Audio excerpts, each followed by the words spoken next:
پاکستان تحریک انصاف کے secretary general Salman اکرم راجہ صاحب اور جو فواد چودھری صاحب کے بھائی ہیں اور لیگل ایڈوائزر وکیل فیصل چودھری، ان کے درمیان آج عمران خان صاحب نے جناب صلح کرا لی ہے. دونوں جو ہے وہ کمرہ عدالت کے اندر موجود تھے. عمران خان صاحب کے کیس کی ہیئرنگ تھی تو اس موقع کے اوپر وہاں پہ وہ موجود تھے اور انہوں نے ان دونوں کی جو ہے وہ آپس میں صلح کرائی ہے اور حکم دیا ہے عمران خان صاحب نے فیصل چودھری صاحب کو کہ جناب آپ جو ہے وہ پارٹی پالیسی کا دھیان رکھیں اور جو ہیرارکی بنی ہوئی ہے اس کو آپ فالو کریں. دوسرا، فواد چودھری صاحب کے لیے بھی پیغام آیا کہ جناب آپ پارٹی کے اوپر اور پارٹی کی قیادت کے اوپر تنقید مت کریں.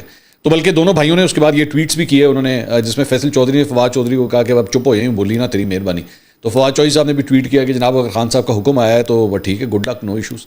اچھا، اب اس کے اندر مطلب 2-4 ذرا ڈفرینٹ پوائنٹس ہیں. ایک تو فواد چودھری صاحب کو ڈائریکٹ حکم آ گیا ہے عمران خان صاحب سے، تو اگر یہ حکم آیا ہے اور وہ حکم جو ہے وہ مان رہے ہیں تو اس کا مطلب ہے کہ فواد چودھری صاحب کا جو ہے نا انہوں نے اپنے لیے دروازہ کھلوا لیا ہے. مطلب اگر خان صاحب سے حکم ان کے لیے آیا، ورنہ خان صاحب اگر نہ سمجھتے تو نہ آرڈر دیتے. جب آپ آرڈر وہ اگر کوئی تنقید کر رہا ہے، کچھ کر رہا ہوگا، میرا تیرے ساتھ کیا لینا دینا. لیکن اگر انہوں نے آرڈر دے دیا اور فواد چودھری صاحب آرڈر مان رہے ہیں، اس کا مطلب ہے کہ فواد چودھری صاحب کی ایک ٹانگ تو پی ٹی آئی کے اندر آ گئی ہے ایک ٹانگ ابھی پی ٹی آئی سے باہر ہے. لیکن مجھے جو ایک بڑی انٹرسٹنگ بات لگی کہ یہ جو ویکینڈ گزرا ہے سیٹرڈے سنڈے کا، اس کے اوپر دھنادن مار دھاڑ جو ہے وہ چلتی رہی کہ جناب جیسے ہی سلمان اکرم راجہ صاحب کی جانب سے اعلان ہوا کہ جناب ان کو فیصل چودھری صاحب کو جو ہے وہ لیگل ٹیم سے الگ کر دیا گیا ہے اور سب نے توثیق بھی کر دی ہے تیری ایسی تیسی، اور پھر دھنادن دونوں بھائیوں کے اوپر جو اٹیک ہوا ہے پاکستان تحریک انصاف کے فالوورز کی جانب سے، لوگوں نے ٹویٹیں کرنا شروع کر دیں کہ جی ہم تو سیکرٹری جنرل کو مانتے ہیں کیونکہ سیکرٹری جنرل جو ہے وہ عمران خان صاحب نے لگایا ہے، تو ہم فیصل چودھری کو بھی کچھ نہیں مانتے. اور اس کے بعد فیصل چودھری صاحب کے حوالے سے وہ اور آپ شلاب جو ہے وہ باتیں سٹارٹ ہوئیں فواد چودھری کے اوپر جو ہے پاکستان تحریک انصاف کے فالوورز کی جانب سے اٹیک ہوئے.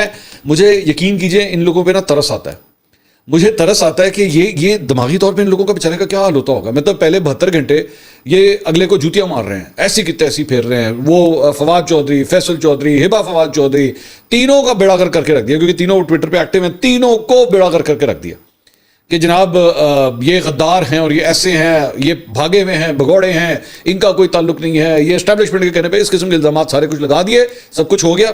پیر والے دن پتہ لگا پہن دوبارہ صلح ہو گئی یار یہ کیا زندگی ہے یار بیچاروں کی. مطلب اسی طرح بالکل ایگزیکٹلی مجھے اس طرح لگ رہا تھا جیسے شیر افضل مروت پارٹ 2 چل رہا ہے. سوال کر دیا میاں صاحب سے کہ میاں صاحب یہ بتائیے کہ آپ کو وزیر اعظم کیوں نہیں بنایا گیا. تو میاں صاحب نا 1 منٹ کے لیے ان کا جو ریاکشن تھا، یہ آپ اسکرین پہ دیکھ رہے ہیں، جو ریاکشن تھا نا یہ اس طرح تھا کہ کس نے جسارت کی اس سوال کرنے کی مجھ سے. تو ان کا نا 1 سیکنڈ کا ایک پاز تھا، وہاں پہ ان کا 1 سیکنڈ کا پاز تھا. تو اس کے بعد انہوں نے کہا کہ امریکہ جانے سے پہلے مجھ سے یہ سوال کرنا ہے، میں آ کے جواب دے دوں گا. تو جواب تو خیر میاں صاحب بہت کم دیتے ہیں جرنلسٹ کے کویشچن. جرنلسٹ ان کو زیادہ پسند نہیں ہے، journalist when I say journalist. باقی وہ ان کے سائڈ کے جو لونڈے لپاڑے ہیں وہ ان کو بہت پسند ہیں. وہ میاں صاحب چاہتے ہیں کہ وہ ایک لونڈے لپاڑوں کا گروپ جو ہے نا بس ان کے آس پاس رہے. جینوئن جرنلسٹ جو ایکچولی تیکھے سوال کریں. میاں صاحب کو تیکھا نہیں پسند. اب میرے خیال میں مرچوں سے دوری بھی ہو گئی ہے، تو اس لیے تیکھے کویشچن جو ہیں ان کو پسند نہیں ہے. نہ وہ انٹرویوز دینا چاہتے ہیں، نہ وہ ان کو یہ چیزیں پسند ہیں. ایک اور ریکویسٹ میاں صاحب سے، میاں صاحب یہ جو آپ ماسک پہنتے ہیں نا، برائے مہربانی ماسک کو ناک کے اوپر پہنا کریں. ناک اور منہ کور کرنے کے لیے ہوتا ہے، یہ منہ چھپانے کے لیے نہیں ہوتا. میرا مطلب آپ کا امپریشن یہ آتا ہے جیسے آپ نے منہ کو چھپایا ہوا ہے. میڈیکلی میں آپ کے وجہ سے صرف چھوٹی سی سجیشن دے رہا ہوں، نتھنگ بیڈ. آپ کو پہننا چاہیے، ظاہری بات ہے آپ نے اتنی بیماریاں آپ کو رہی ہیں، you should remain safe. Please wear it properly. بلکہ میں تو کہوں گا کہ جو ڈاکٹرز ہیں میاں صاحب کے ساتھ جو اٹیچڈ ہوں وہ کم از کم میاں صاحب کو سمجھائیں کہ please wear the mask properly, جو اس کا طریقہ کار ہے. ایک بات، بیکاز دیکھیں آپ بہت سے لوگوں کے رول ماڈلز ہوں گے نا پاکستان کے اندر، بہت سے نوجوانوں کے اور کچھ اپنے پارٹی کے ورکروں کے جتنے بھی وہ ہیں، وہ آپ ان کے رول ماڈل ہوں گے. تو آپ ان کو کیا سکھا رہے ہیں کہ ماسک کس طرح پہنتے ہیں. So please wear the mask properly. ایک بات.